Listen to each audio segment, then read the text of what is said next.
Olá, bem-vindo! Você está pronto para um mergulho profundo nos dilemas da ciência de ponta?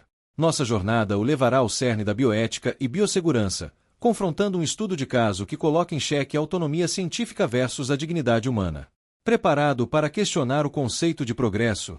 O estudo de caso que você analisará, intitulado Entre a Ciência e a Dignidade, o dilema ético na pesquisa genética com embriões humanos, é mais que uma narrativa. É um espelho das tensões que você enfrentará como profissional na área. Você verá como os avanços da biotecnologia, especialmente a capacidade de editar o código genético, ampliam as fronteiras do possível, mas também suscitam dúvidas morais profundas. Imagine-se no cenário: um renomado centro de pesquisa biomédica no Brasil. Lá, um grupo de cientistas iniciou um estudo experimental ambicioso. O objetivo é nobre, focado em prevenir doenças genéticas raras e hereditárias, como a distrofia muscular de Duchenne e a fibrose cística. O grupo está utilizando a técnica CRISPR-Cas9 para a edição genética de embriões humanos. Você já sabe que o CRISPR é uma ferramenta revolucionária, mas a aplicação em células germinativas levanta a primeira e mais importante barreira ética: a irreversibilidade das modificações. Desde o início, o projeto passou por um comitê de ética. Você deve se lembrar que o Código de Nuremberg, de 1947, e a Declaração de Helsinki estabeleceram a necessidade de comitês para garantir que a pesquisa esteja a serviço da humanidade. A aprovação veio, mas com uma condição legal e ética fundamental, em conformidade com a legislação vigente no Brasil: nenhum embrião modificado poderia ser implantado em útero humano. Todos deveriam ser destruídos após 14 dias de desenvolvimento. Este é o limite formal de não maleficência imposto ao estudo. Contudo, o dilema se aprofunda. Após meses de trabalho, parte da equipe pressiona pela continuidade, argumentando que a fase clínica, com a observação do desenvolvimento gestacional completo, é a única forma de garantir resultados consistentes e a eficácia da técnica.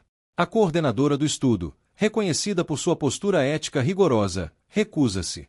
Para ela, a decisão de prosseguir violaria os princípios da autonomia e da não maleficência, além das normas internacionais de pesquisa. Sua recusa é um ato de autonomia ética. Você se lembra do conceito 1, a autonomia? Ela é um pilar da bioética, assegurando que o indivíduo e a comunidade científica tomem decisões informadas e livres.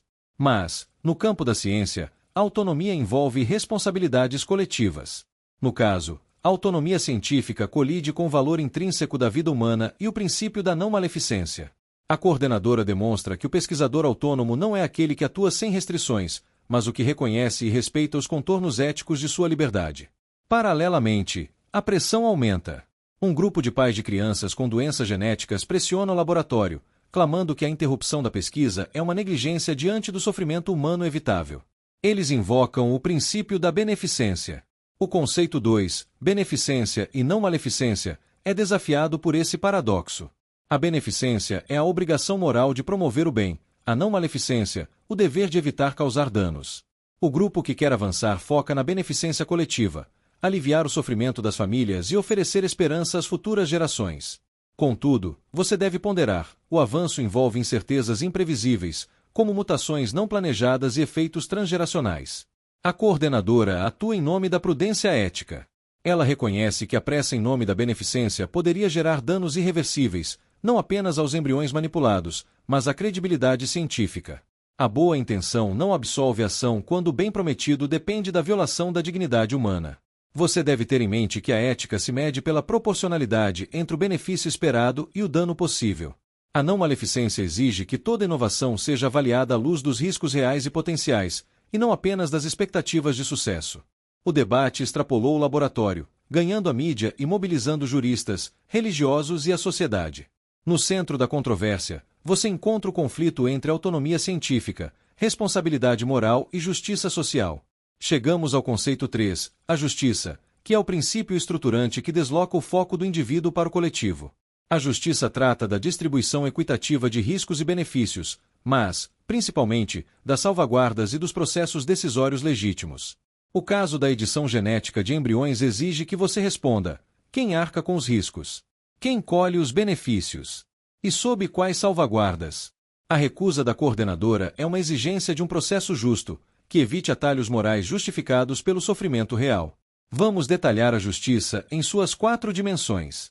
A justiça distributiva pergunta: Se a técnica for viável, será restrita a quem pode pagar, ampliando desigualdades e criando classes genéticas. A beneficência, sem justiça, pode se tornar um privilégio. A justiça procedimental demanda legitimidade. As regras, os comitês e as consultas foram respeitados. A coordenadora, ao exigir autorização formal, insiste neste tipo de justiça, garantindo que o avanço não ocorra à revelia da sociedade ou da lei.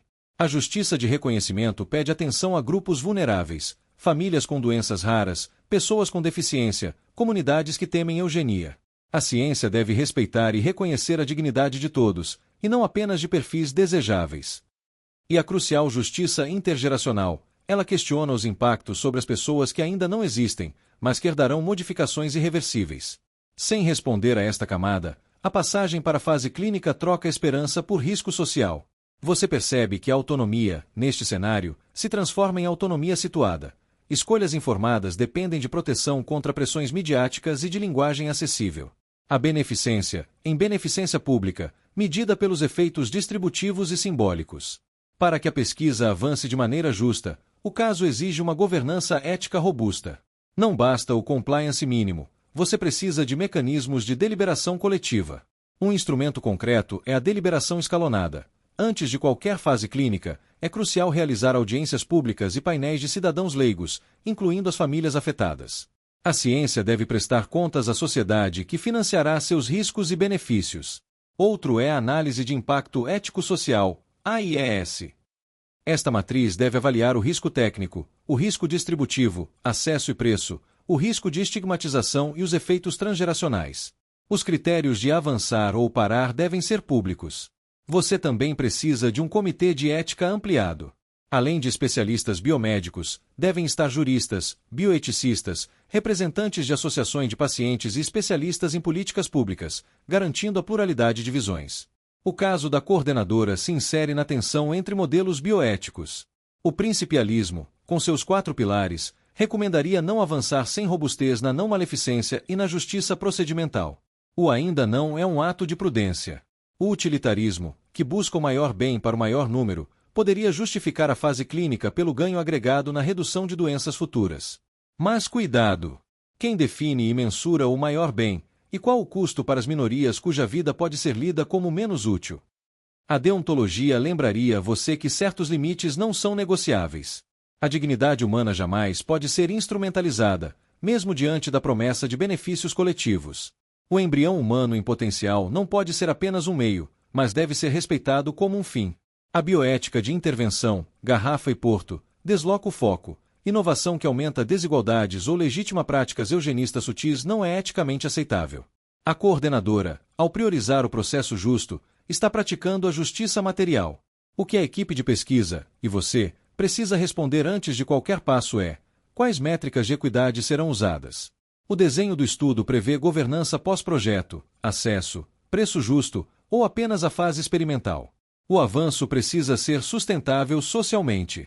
Você deve compreender que a decisão da coordenadora, de respeitar os limites legais e morais, encarna a autonomia em seu sentido mais elevado, o de agir segundo a consciência e o dever, ainda que sob intensa pressão pública e financeira.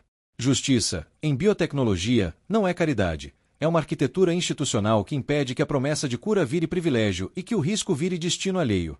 A transparência não é obstáculo, é infraestrutura de confiança. O verdadeiro desafio da bioética é este: orientar a ciência para que ela continue sendo uma expressão de humanidade, e não de poder. Se a pesquisa vier a avançar, que seja por vias justas, com salvaguardas robustas e compromisso explícito com a equidade, honrando o pacto ético a serviço da vida. Bons estudos e até mais!